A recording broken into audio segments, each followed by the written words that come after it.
Most retirement advice focuses on money, how to save it, how to invest it, how to grow it. But here's the thing. When people look back on their retirement years, they rarely say, I wish I'd saved more.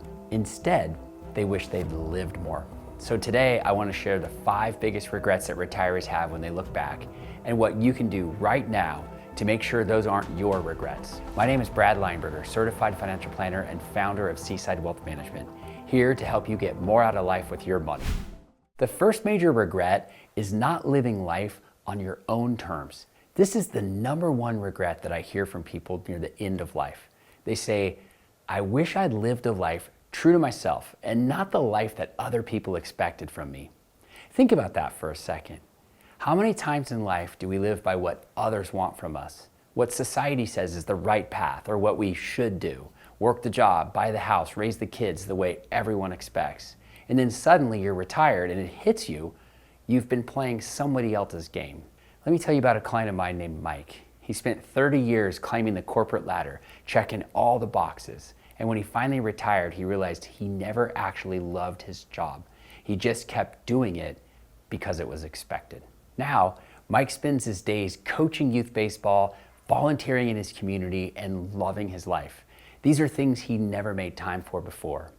And he says, that's what I should have been doing all along. So if you want to avoid Mike's regret, get clear about what you really want. Maybe it means downsizing to free up time and energy, or maybe it's finally launching that business idea or moving closer to the grandkids. The key, don't drift, live intentionally. The second regret is working too long and missing out.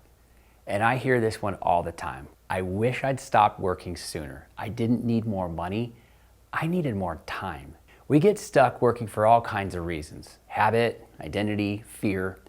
I had a client, Susan, who kept pushing retirement back because she was scared that the money wouldn't last.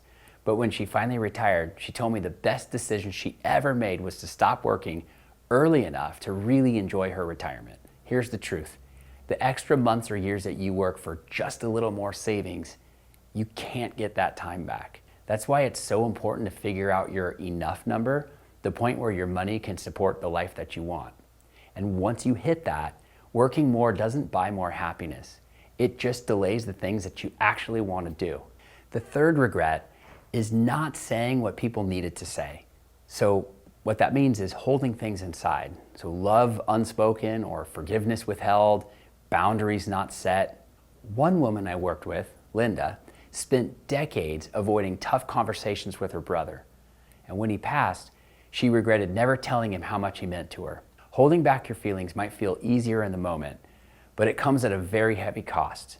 Strained relationships, missed connections, and emotional weight that you carry alone. And money can't fix that either. So here's what I want you to think about. Who do you need to tell something important to? What's stopping you from saying it? And the right time is almost always now. Retirement is about way more than finances. It's about emotional freedom too. The fourth regret is letting friends slip away. Life gets busy and the years fly by. Suddenly you realize you haven't talked to your closest friend in ages. Friendships are one of the biggest predictors of happiness and even longevity, but they're easy to neglect. Retirement gives you something rare, and that's time. Use that time to reconnect. Call the old friend, set up regular coffee dates or trips. I remember talking with a retiree named Tom who made it a point to visit one friend every week. He told me, those visits are the highlight of my week. They keep me young, they keep me going. And at the end of life, no one wishes that they binge watched more TV. They wish they'd spent more time with the people who matter. The fifth regret is putting off being happy. One of the deepest regrets that people have is that they wish they'd let themselves be happier. We all fall into the trap of thinking that happiness depends on something outside of us. More money, better health, the perfect day. But happiness is a choice and a practice. If you're retired now, give yourself permission to take the trip you've always dreamed of. Try a new hobby or a class just for fun. Say yes to those small adventures that make life sweet. If you're still planning for retirement, start building joy into your plan, not someday in the future, because someday has a way of never coming. So when people look back on retirement, their regrets aren't about their 401k balance. They're about how they use their time. And money's just a tool to help you live the life that you want. It's not an end-all goal in itself. So here's my challenge for you. Pick one of these 5 regrets and take one small step this week to change it. Because the best way to avoid regret is to start living the life you want right now.